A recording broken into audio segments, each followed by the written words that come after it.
Today we have gathered here on the right occasion and very auspicious day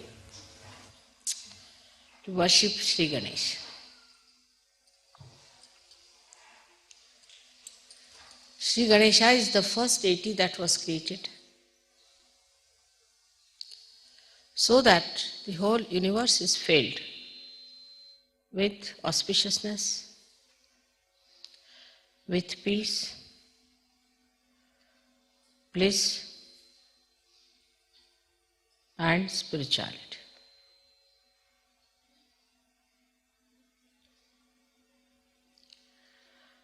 He is the source.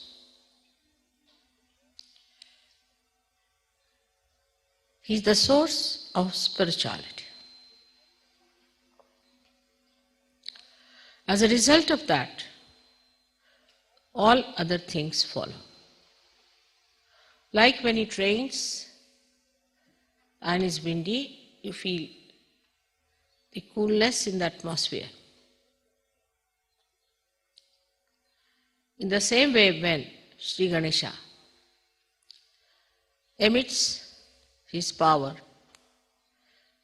we feel all these three things within and without. But it has been so unfortunate, especially in the West, that the most important, fundamental deity has been completely not only neglected, but insulted and crucified. So today, though I did not want to say anything to upset you people, but I must tell you that worshipping Shri Ganesha means there has to be a thorough cleansing within you. When you worship Shri Ganesha, keep your mind clean, keep your heart clean, keep your being clean. No thoughts of lust and greed should come up. Actually, when the Kundalini rises, Ganesha had to be awakened within us. The innocence has to come up, which obliterates all such degrading ideas within us. If ascent has to be achieved, we have to understand that we have to mature.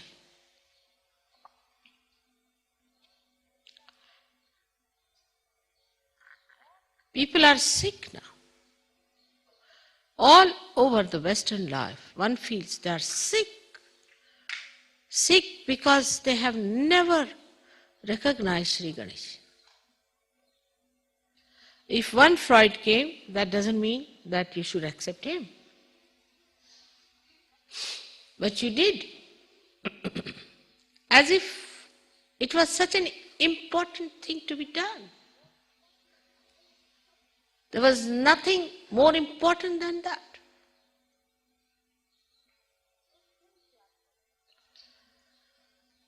So today we are faced with our power of ascent and the power of conditionings we have had. When Freud talked of conditioning, he didn't know he was putting another type of horrid conditionings on you. Terrible.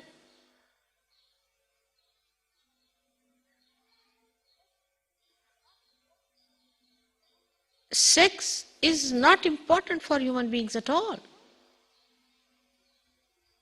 Is not at all important. It is only when you want to have children, actually a human being who is of the highest level will indulge into a sex. The lure, the romance, this nonsense and all that doesn't exist in a pure mind. It's all a human creation.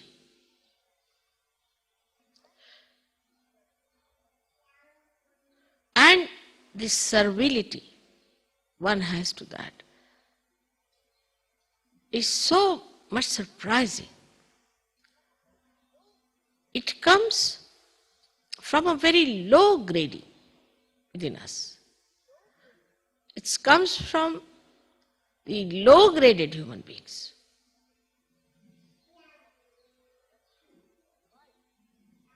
That one becomes servile to it. You should be the master of that. And today when I see around myself in the West, which is also a part and parcel of the same creation, so much of sickness that has come. I am really aghast. How to turn your attention now to the maturity of sex. When the sex matures, you become a father, a mother, and a pure personality. When you hear about a 90-year-old woman marrying a 19-year-old boy, I mean, you just don't understand. This is what sort of a society it has been created in this world. This kind of a stupid behavior. We have to mature ourselves. That doesn't mean I'm saying austerity at young age. That doesn't mean that. Another absurdity is that. But of course you must mature. You need a tapasya for that. Unimportant thing when become important, and such an important thing that they're just like anything that we have, like we have hair. Even if you lose hair, it means something. But if you lose sex, what's wrong with it? It's very good, good riddance of bad rubbish. Such a waste of energy.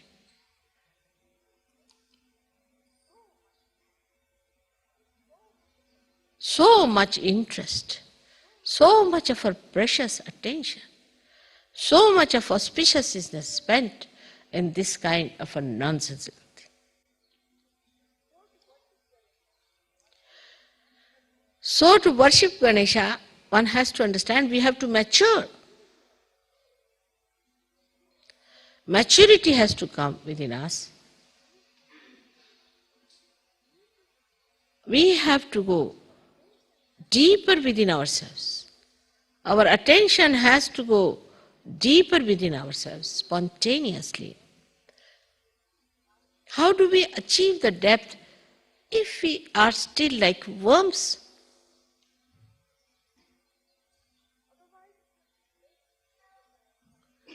Otherwise it's a great sort of a sacrifice or a pressure on people. These tags and these pressures have been very costly for you people. Very costly. You have paid through so much. You have gone through so much for what?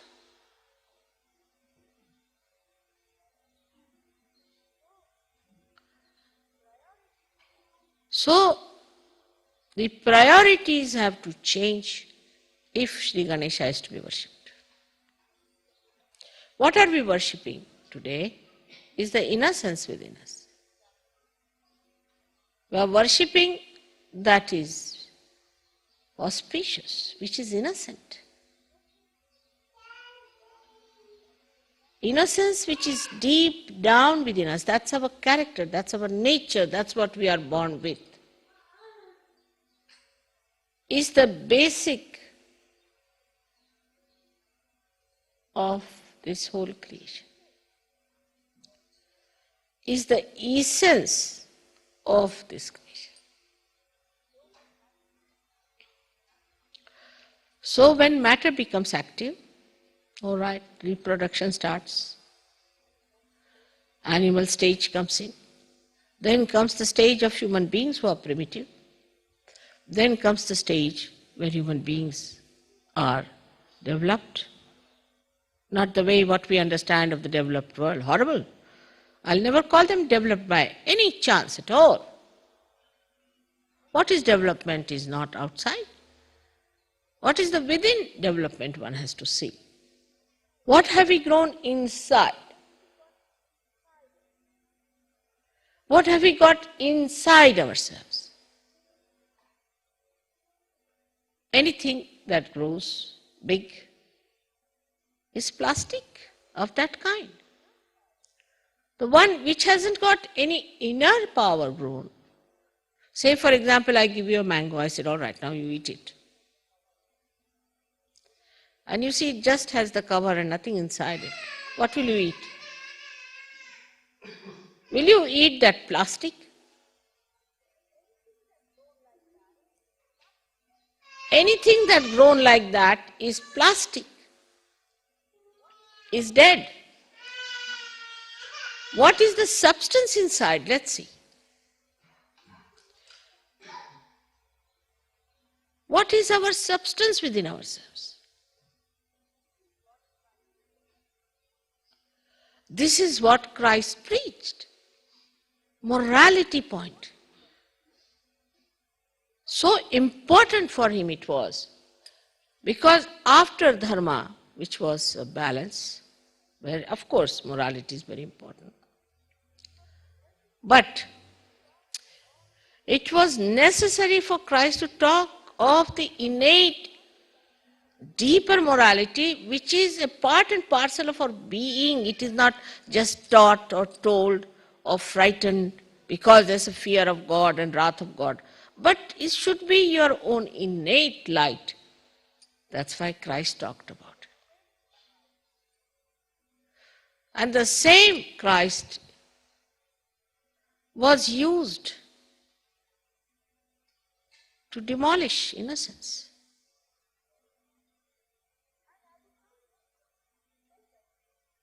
And I would not say that people were not born. Freud was not the only person who was born. The other day I went to Prado in Spain, and I saw paintings after paintings of the hell. And all these modern times we see those lanky-pankies going around without clothes, sort of people were shown with all kind of funny things, stupid things they were doing. This was Bosch. I was surprised, a German Bosch who showed all this nonsense there very clearly. Way to hell, then the attack of the death, all these things. I mean, he was quite a recent person. If you call Blake as a madcap, so what about Bosch? Everybody is a madcap except for the stupid, useless people.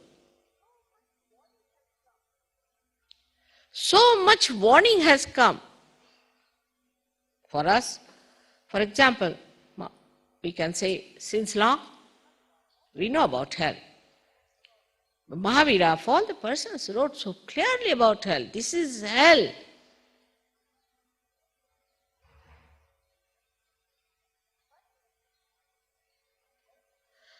But in the West, the priorities are absolutely upside down. What is your power? Just think of it. Think within yourself. Is it mental power? That's important. I have told you mental power has nothing to do because it is just linear, it moves in one direction, falls off, comes back to you. It has no substance in it. It's just a mind projection, plastic. What is your emotional power? Emotions that you have takes you where? See, you have emotions for even good emotions you have. Say, you love your wife very much. Where does it take you?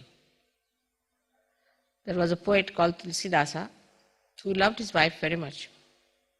She had gone to her mother's place.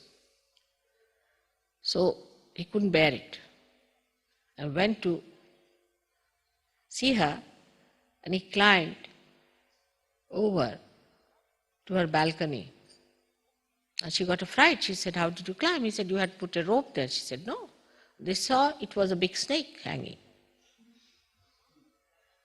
So she said, "The amount of love you have for me, if you have that for God, where will you be?"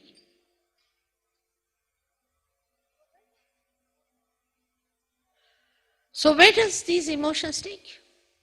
To frustration, to unhappiness, to our destruction. The mental power gives you a horrible thing called ego, which destroys others. And the emotional power gives you nothing but crying, weeping, and always feeling unhappy. Oh, I have done so much of emotional investment on such and such person, and what did I get?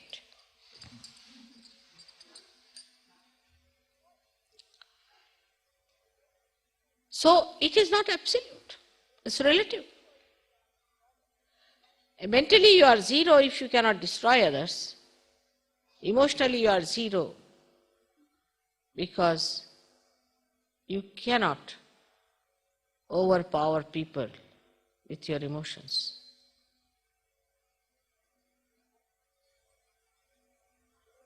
So what is your power? Where does your power lie? It lies in the spirit. But even before the spirit is achieved, what is your power? Is Kundalini? She is sleeping.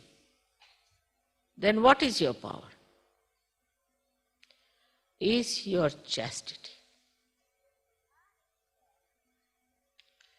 If a man is chaste temperament he has, and he stands up in his chastity, it acts, it works.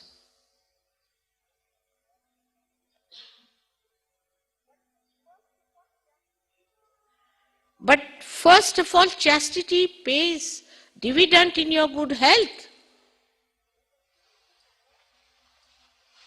From the face of a person, you can say that this person is a chaste man. Like in our Shastras, they used to say, a saint or a brahmachari, the one who has never had sex in life, always shining on his face.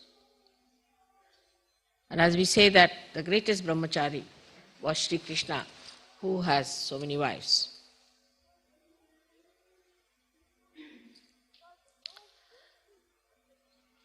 Because no wastage of energy, no wastage of attention is on that. So the whole energy is inside.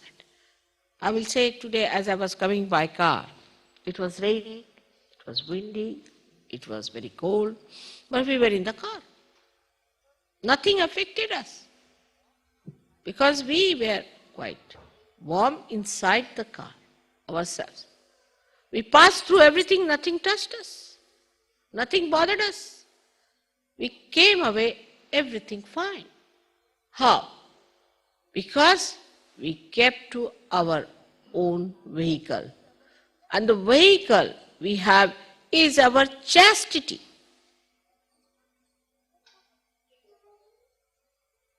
We are so particular that others must respect us. Others must give us homage. Otherwise we get into tempers. Did you respect yourself? Do you respect yourself?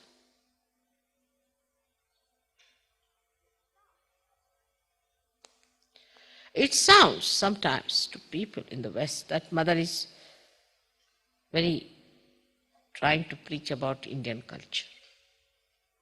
Many people think that. But I say that one has to learn science from the West, all right. One has to learn other things from the West. Aesthetics, of course. Paintings and art, maybe. Color schemes. But culture you better learn from Indians.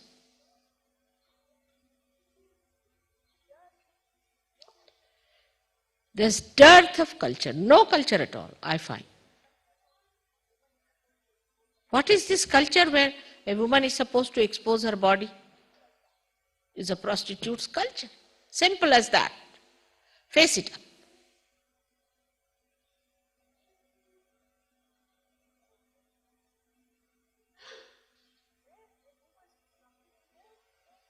Where a woman is not supposed to respect her private parts is no culture whatsoever in the aesthetics of the divine. So much so today that they are making a film showing Mary to be a prostitute. I mean, this is where you have ended up. In India, even if you say this, they'll beat you nicely. Anyone, whether Muslim, Hindu, Christian. I mean, it's shocking to hear that the way they talk about Christ here. I mean, to an Indian it gives a shock. How can you talk? Because once you give up your chastity, you cannot understand that there can be someone who is absolutely chaste. For a thief, everybody is a thief.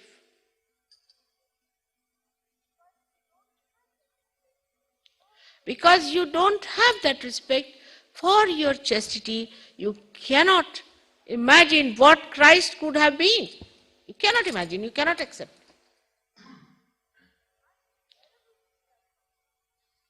Unbearable things are said about Christ.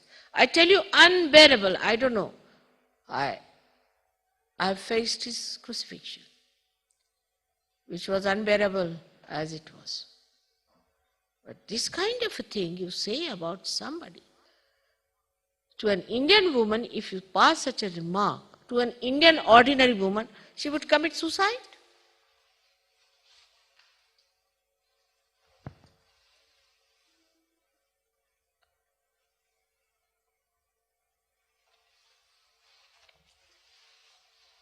It's never said that anybody comes and says, you're looking very beautiful. It's all right, you can say to your mother, you're looking nice, it's all right, that's different. But you don't say to any woman like that.